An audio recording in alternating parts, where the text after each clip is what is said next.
कुरुक्षेत्र के युद्ध में अर्जुन की अंतरात्मा अपने ही रिश्तेदारों, पूर्वजों और गुरुओं को मारने के विचार से परेशान थी। उन्होंने लड़ने से इनकार कर दिया था। और फिर श्री कृष्ण ने भगवद गीता दार्शनिक महाकाव्य दिया। उन्होंने कहा, मैं इस ब्रह्मांड का एकमात्र निर्माता हूँ। मैं चाहूँ तो सुदर्शन चक्र से शत्रुओं को क्षण भर में मार सकता हूँ, लेकिन मैं आने वाली पीढ़ी को कर्म का महत्व सिखाना चाहता हूँ। उन्होंने आगे कहा, अपना कर्तव्य निभाएं और उसके परिणाम से अलग रहें। परिणाम से प्रेरित ना हो, वहाँ तक पहुँचने की यात्रा का आनंद लें। अंत में उन्होंने अर्जुन को युद्ध करने और दुश्मनों को नष्ट करने के लिए मना लिया। कर्म का महत्व। यदि आप काम नहीं करेंगे या अपना कर्तव्य नहीं निभाएंगे तो आपको अप्रत्याशित चीजें या परिणाम नहीं मिलेंगे। ये भगवान कृष्ण की शिक्षाओं में सबसे अच्छी सीख में से एक है। तुम्हें परिणाम या अंतिम परिणाम की आशा किए बिना अपना कर्तव्य निभाना चाहिए। इसका मतलब ये भी नहीं है कि आशा रखना या आशावादी होना गलत है, लेकिन कार्यों के बिना आपका रास्ता भयानक होगा। युक्ति ये है कि अंतिम परिणाम पर बहुत अधिक ध्यान केंद्रित ना करें और केवल वहां पहुंचने तक की प्रक्रिया का आनंद लें। वर्तमान क्षण में रहना यानी अपने कर्म पर ध्यान केंद्रित करना आपके समग्र मानसिक स्वास्थ्य में भी सुधार करता है। अर्जुन अपनी भावनात्मक बुद्धिमत्ता को बरकरार नहीं रख सके। कृष्ण ने उन्हें वर्तमान पर ध्यान केंद्रित करना सिखाकर उन्हें प्रबुद्ध किया। हमेशा कोई कारण होता है। भगवद गीता में भगवान कृष्ण ने कहा कि सब कुछ किसी कारण या अच्छे कारण से होता है। जीवन में जो कुछ भी होता है अच्छे के लिए होता है, उसके पीछे हमेशा कोई कारण होता है। उन्होंने ये भी उल्लेख किया कि हम सभी एक ही रचयिता ईश्वर की संतान हैं। ईश्वर सर्वोच्च शक्ति है और ये संसार उसी के द्वारा संचालित होता है। और चूंकि हम सभी भगवान के बच्चे हैं, हमारे साथ कुछ भी बुरा नहीं हो सकता।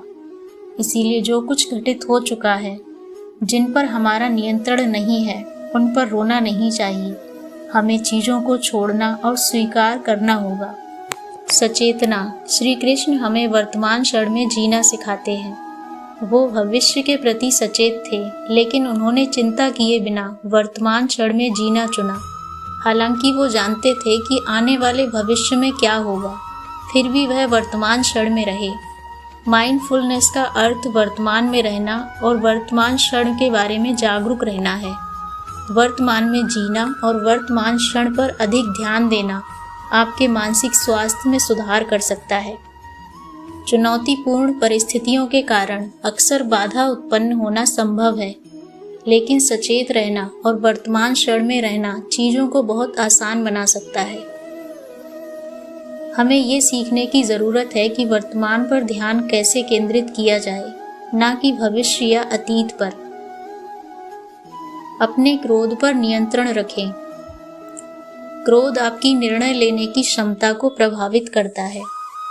क्रोध ही व्यक्ति के जीवन में सभी प्रकार की असफलताओं का मूल कारण है। ये नरक के 3 मुख्य द्वारों में से एक है। अन्य 2 हैं लालच और वासना। मन को शांत रखते हुए क्रोध पर नियंत्रण करने का प्रयास करना चाहिए। बलिदान। कृष्ण ने युद्ध में भीम से भीम के पुत्र घटोत्कच को बुलाने के लिए कहा। ये कौरव सेना को नष्ट करने के लिए नहीं था, बल्कि कर्ण को इंद्रास्त्र का उपयोग करने के लिए मजबूर करना था, जिससे कोई भी जीवित नहीं बच सकता था। उन्होंने ये सुनिश्चित करने के लिए ऐसा किया कि अर्जुन, जो युद्ध जीतने की कुंजी थी, जीवित रहे। उन्होंने एक से एक तेजस्वी योद्धा का बलिदान देकर पांडवों की जीत सुनिश्चित की। वैसे ही जीवन में सफलता पाने के लिए हमें कई चीज़ों का त्याग करना पड़ता है। त्याग के बिना कोई महत्वपूर्ण प्रगति या उपलब्धि नहीं हो सकती।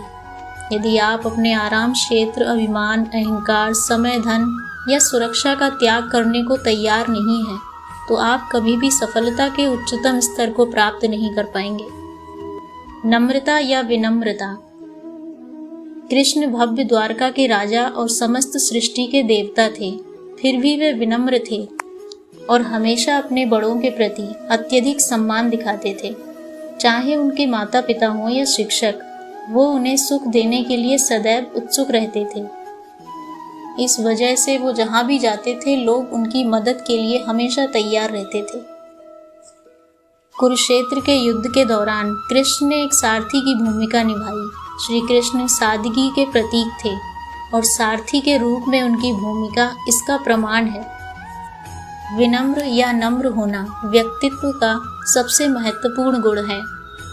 कृष्ण की तरह आपको भी जीवन में विनम्र होना चाहिए। ये आपको ईमानदार लोगों के साथ वास्तविक संबंध बनाने में मदद करता है। लोगों को अपने जीवन में खुश होने के अधिक कारण देने के लिए पर्याप्त विनम्र बने। कोई भी काम छोटा या बड़ा नहीं होता। भगवान कृष्ण अकेले ही कुरुक्षेत्र का युद्ध जीत सकते थे, लेकिन उन्होंने अर्जुन का मार्गदर्शन करना चुना, उनके लिए अपना रथ चलाया। कोई काम छोटा या बड़ा नहीं होता। कोई भी श्रम गरिमा के बिना नहीं है। आपको अपने काम से प्यार करना चाहिए। अपने काम के दौरान अपना सर्वश्रेष्ठ देना चाहिए, चाहे वह कितना भी छोटा हो या बड़ा हो।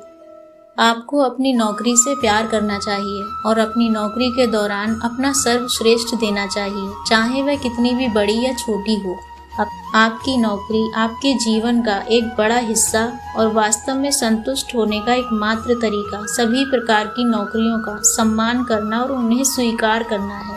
सबसे अच्छे या सच्चे मित्र सुदामा श्री कृष्ण के बचपन के सखा थे। कृष्ण के विपरीत वो एक वंचित व्यक्ति थे। उनकी आर्थिक स्थितियां अच्छी नहीं थी। उनका परिवार मुश्किल से दिन में 2 वक्त के खाने का इंतजाम कर पाता था। एक बार वह कुछ समर्थन या सहायता मांगने की आशा से श्री कृष्ण से मिलने गए, लेकिन जब वो कृष्ण से मिले तो उनमें अपने मित्र कृष्ण से अपनी समस्याएं साझा करने का साहस या दिल ही नहीं था। जब सुदामा अपने घर वापस लौटे तो भव्य घर, सुंदर कपड़े, महंगे आभूषण देखकर आश्चर्यचकित रह गए। एक सच्चे और वास्तविक मित्र होने के नाते कृष्ण ने सुदामा की समस्याओं को समझा।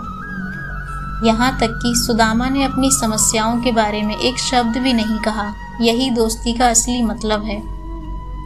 आजकल ये अच्छी तरह से स्थापित तथ्य है कि वास्तविक सच्चे और भरोसेमंद दोस्त होना आपके लिए अच्छा है। ये जीवन उन लोगों के बारे में है जिनके साथ आप इसे साझा करते हैं।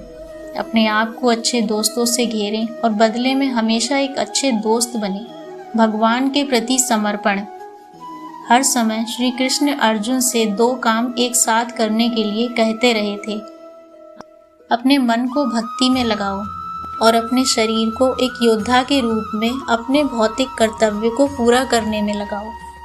वो चाहते थे कि अर्जुन अपना क्षत्रिय धर्म ना छोड़ें, बल्कि इसके साथ साथ भक्ति भी करें। यहाँ कृष्ण अर्जुन को ये भी सुनिश्चित करते हैं कि भले ही वो अपने सभी भौतिक धर्म छोड़ दे, फिर भी उन्हें पाप नहीं लगेगा। श्री कृष्ण अर्जुन से कहते हैं कि डरो मत, मैं तुम्हें सभी पापों से मुक्त कर दूंगा और भौतिक अस्तित्व से भी मुक्त कर दूंगा। धर्म 2 प्रकार के होते हैं, भौतिक धर्म और आध्यात्मिक धर्म। ये 2 प्रकार के धर्म स्वयं की 2 अलग अलग समझ पर आधारित हैं। जब आप स्वयं को शरीर के रूप में पहचानते हैं,